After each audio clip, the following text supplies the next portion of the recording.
Hi guys, chicken బిర్యానీని కుక్కర్లో చాలా సింపుల్గా బ్యాచిలర్స్ అయినా బిగినర్స్ అయినా చేసుకునే విధంగా ఈ రెసిపీ చేస్తున్నాను.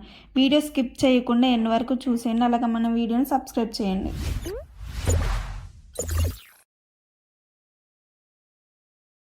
ముందుగా మ్యారినేషన్ చేయడం కోసం 1/2 kg చికెన్ని తీసుకున్నాను. అలాగే ఇందులో ఉప్పు, కారం, పసుపు, గరం మసాలా, ధనియా పౌడర్, అల్లం వెల్లుల్లి పేస్ట్, అలాగే పెరుగు వేసుకొని మొత్తాన్ని మంచిగా మిక్స్ చేసుకుంటూ మ్యారినేషన్ చేసుకున్న తర్వాత ఒక 30 minutes దాకా దీన్ని ఫ్రిడ్జ్లో పెట్టుకోవాలి. అప్పుడే ముక్కకి మసాలా మంచిగా పడుతుంది. ప్రాసెస్లోకి వెళ్ళిపోదాం వచ్చేయండి. స్టవ్ ఆన్ చేసుకుని కుక్కర్లో బిర్యానీకి సరిపడా ఆయిల్ పోసుకోవాలి. మంచి అరోమా కోసం నెయ్యిని యాడ్ చేస్తున్నాను. ఈ ప్లేస్లో డాల్డా కూడా వేసుకోవచ్చు. అలాగే ఆయిల్ హీట్ అయిన తర్వాత ఇందులో ఆనియన్, మిర్చి వేసుకొని మంచిగా ఫ్రై చేసుకోవాలి.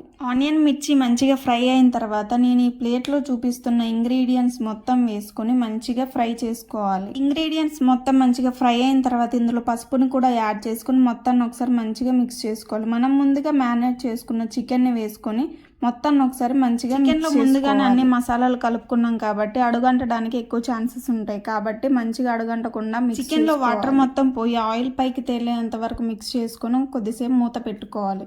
ఒక 2 minutes తర్వాత మూత ఓపెన్ చేసి మొత్తాన్ని ఒకసారి మంచిగా మిక్స్ చేసి ముక్క మంచిగా ఉడికింది అనే టైంలో కట్ చేసుకున్న కొత్తిమీరను కూడా వేసుకొని మొత్తాన్ని ఒకసారి మంచిగా మిక్స్ చేసుకోవాలి. కూడా ఉడికిన తర్వాత ఇందులో మనం ముందుగా సోప్ చేసుకున్న బాస్మతి రైస్ని కూడా వేసి నేను ఇక్కడ బాస్మతి రైస్ని కూడా 1/2 kg తీసుకుంటున్నాను. మొత్తాన్ని మంచిగా మిక్స్ చేసుకోవాలి. మసాలా మొత్తం రైస్ అబ్జర్వ్ చేసుకునేంత వరకు ఇందులో వాటర్ని యాడ్ చేసుకోవాలి. 1 glass రైస్కి 2 glass వాటర్ చొప్పున వాటర్ని యాడ్ చేసుకోవాలి. బిర్యానీకి సరిపడా వాటర్ని యాడ్ చేసుకున్న తర్వాత మొత్తాన్ని ఒకసారి మంచిగా మిక్స్ చేసుకోవాలి. ఈ టైంలోనే మనకి సాల్ట్ సరిపోయిందో లేదో చూసుకొని యాడ్ అనేది చేసుకోవాలి. నాకు ఇందులో సాల్ట్ తక్కువైంది కాబట్టి నేను ఇందులో సాల్ట్ అలాగే కొంచెం ధనియాల పౌడర్, గరం మసాలా వేసుకుంటున్నా. మొత్తాన్ని ఒకసారి మంచిగా మిక్స్ చేసుకొని ఒక విజిల్ మాత్రమే పెట్టుకోవాలి. A few moments later.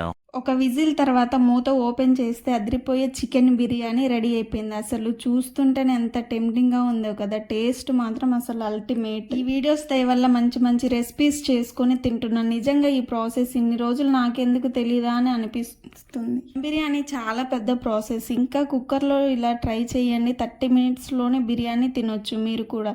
అలాగే మన ఛానల్లో సేమ్ ఇదే ప్రాసెస్లో ఫ్రాన్స్ బిర్యానీ కూడా చేశాను. ఇంట్రెస్ట్ ఉన్న వాళ్ళు ఎవరైనా తప్పకుండా చూడండి. అలాగే మన ఛానల్లో నెక్స్ట్ ఏ రెసిపీ కావాలో నా నుంచి కామెంట్ సెక్షన్లో కామెంట్ చేసి చెప్పండి, తప్పకుండా చేస్తాను. మంచి బిర్యానీ చేసుకున్న తర్వాత రైతా, ఆనియన్స్ లేకపోతే ఎలా చెప్పండి, మస్ట్ అండ్ షుడ్ కదా బిర్యానీ ఉన్నప్పుడు. చూడడానికి ఎంత టెంప్టింగ్గా ఉందో కదా, తినడానికి కూడా అంతే యమ్మీగా ఉంటుంది. ఎక్కువ హడావుడి లేకుండా చాలా సింపుల్గా చేశాను. మీరు కూడా సేమ్ ఇదే ప్రాసెస్లో చేసి ఎలా వచ్చిందో చెప్పండి. కుక్కర్ విజిల్ని ఒక్క విజిల్ కన్నా ఎక్కువ విజిల్స్ పెడితే రైస్ అనేది అస్సలు పొడి పొడిగా రాదు. కాబట్టి ఒక్క విజిల్లోనే స్టవ్ అనేది ఆఫ్ చేసుకోవాలి. మంచిగా ప్లేట్లోకి సర్వ్ చేసుకొని నేనైతే మంచిగా తిన్నాను కడుపు నిండా. ప్రాసెస్ అయితే నాకు చాలా బాగా నచ్చింది. మంచిగా ఎక్కువ ప్రాసెస్ లేకుండా చాలా అంటే చాలా సింపుల్గా చేసుకున్నాను.